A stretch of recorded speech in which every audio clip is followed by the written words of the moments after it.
Welcome everybody to Renegade Slogan Media. So before I begin, I would just like to state what this video is and what this video isn't. This isn't a video to give you statistics. This isn't a video to just throw out numbers to support my opinion. This is just me making a moral case, conversation, as if you're talking to a normal person, which I am. You're talking to somebody who just has a belief, and I'm trying to support my belief, but I'm not a scientist, I'm not a doctor, I'm not a professor, I haven't done any studies. This is just a conversation. That's all it is. But I'm here to make the moral case for gun ownership, for the right to bear arms, for the Second Amendment. Many different people have many different ways to describe it because many different people have many different ideologies. So most people who aren't politically educated will say Second Amendment or just gun rights.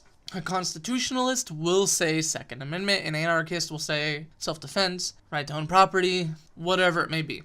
So, the moral case for firearms. The reason why I think there is a moral case for firearms is because it is the greatest equalizer with two people who are not similar in strength. Now, the United States, as far as murder rate goes, isn't anything extraordinary. We do have a lot of violence. And listen, I understand we have gun violence more than any other country in the world, simply due to the fact that we have more guns. So that's something you would expect. Nations with more cars will have more car accidents, so on and so forth. That's just how it goes. The moral case for guns. You are 130 pound, 5'7", 5'4" female, right? You have no muscle mass. A big, burly, 5'11", 6'4", 180 to 250 pound man comes up to you and wants to take advantage of you. This is something that feminists should be on board for, which is just so unusual that they're not. Do you think that female is? No matter the amount of training, that female most likely is not going to knock that guy out or take him down. That guy has the size advantage, the muscle advantage.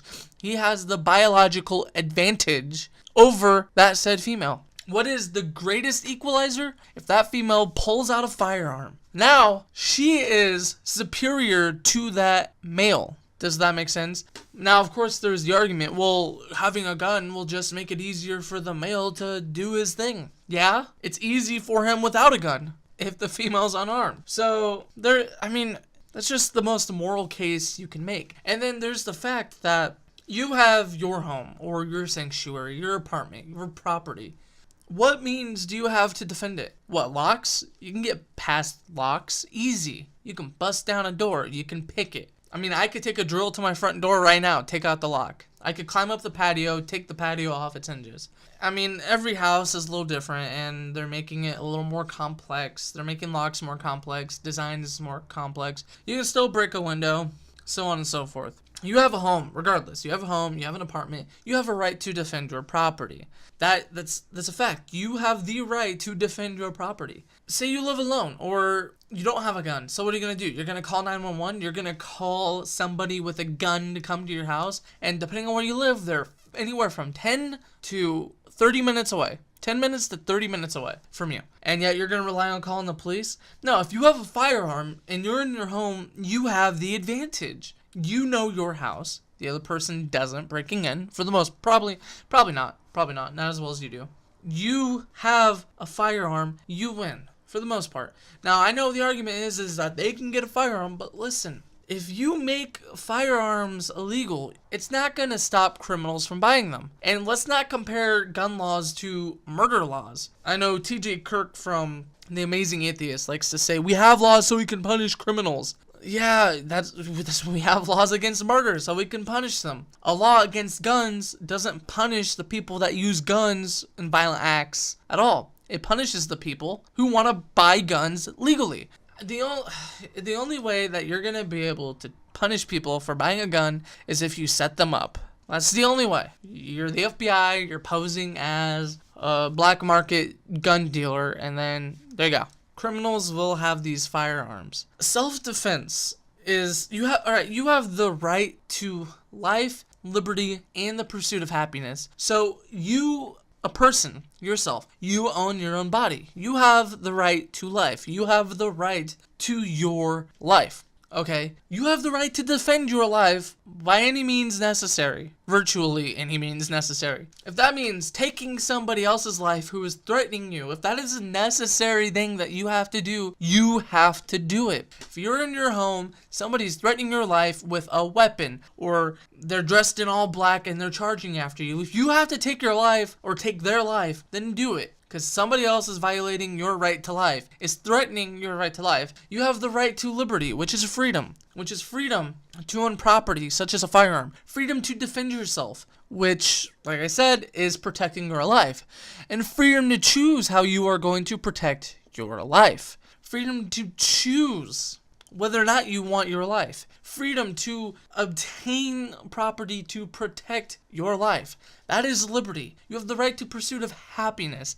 If buying a firearm, which does not infringe on anybody else's rights, buying a firearm alone is completely victimless. Buying a firearm alone is completely victimless.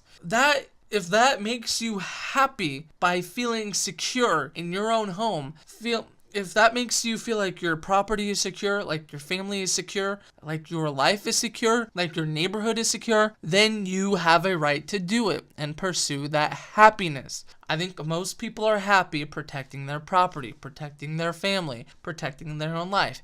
That is happiness. That would fall under happiness. Or even, and I'm not even making the hunting argument. When you ban guns, that means the only people that have guns are the government. If you ban guns, the only people that have it is the government. Okay, I had to say that twice so I can make it clear. You are putting corrupt politicians, who are people, by the way, and throughout history, the government is known to restrict your rights, to take more and more rights. See Nazi Germany, see Joseph Stalin, see the European Union. They take control of almost every aspect of your life, and they have the guns to do it. You have no right to self-defense. The Revolutionary War is the reason why the Second Amendment was written. Great Britain was seen as a tyrannical, oppressive force. And we had our military and militia, which were ordinary people, fighting back with guns. That's how it works. You have property to defend yourself. And now I know a gun, something that shoots a projectile, shrapnel, that shoots projectile shrapnel, basically. A projectile just a projectile in general. I know that's scary, but the world is more high tech than it's ever been before.